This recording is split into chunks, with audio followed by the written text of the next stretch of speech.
Hey Barstow, welcome back. I'm Haley. And I'm Story. Last night, the boys basketball team had a great win against Harrisonville with the final score of 60-43. Yeah, it was a great game to watch. Since they won, that means that they continue on to the district championship game tomorrow against Nevada High School at 7, so be sure to come out and support.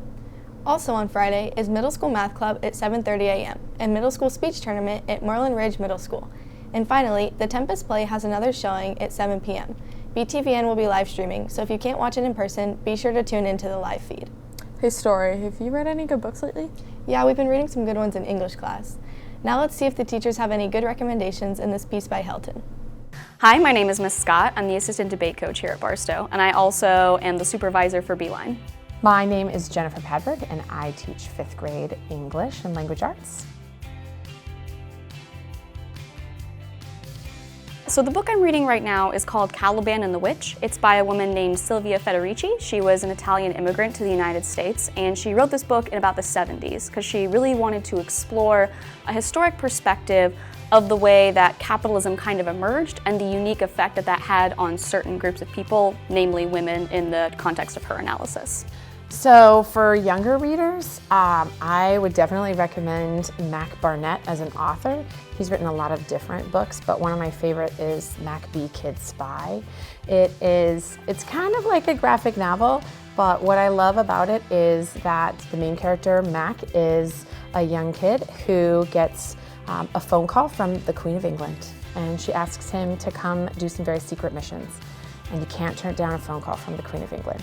So it's pretty hilarious, and he is also growing up in the 80s, which I recall, and it's got lots of pop culture references that are super fun. Federici's analysis focuses a lot on the figures of Caliban and the Witch, Caliban being the reference to the Tempest, one of Shakespeare's characters in the Tempest, and the Witch being this kind of historic figure that came to represent women, especially revolutionary women. So one of the things that she noticed is a lot of early capitalists, like say Francis Bacon, for example, had this view of witchcraft that it allowed laborers to not have to labor for things, and they didn't like that very much. And that kind of started this persecution of traditionally feminine jobs. And so that is about the time when, say, ale brewing became mostly a male job, and when midwifery, they tried to shunt out of existence altogether, and when witches started to be persecuted. This grabbed me from the very beginning. This is page 1. A note from the author. My name is Mac Barnett. I am an author. But before I was an author, I was a kid. And when I was a kid, I was a spy.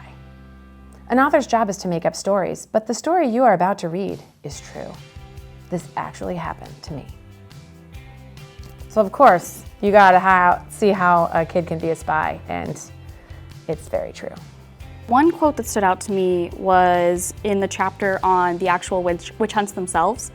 The witch hunts deepened the divisions between women and men, teaching men to fear the power of women, and destroyed a universe of practices, beliefs, and social subjects whose existence was incompatible with the capitalist work discipline, thus redefining the main elements of social reproduction.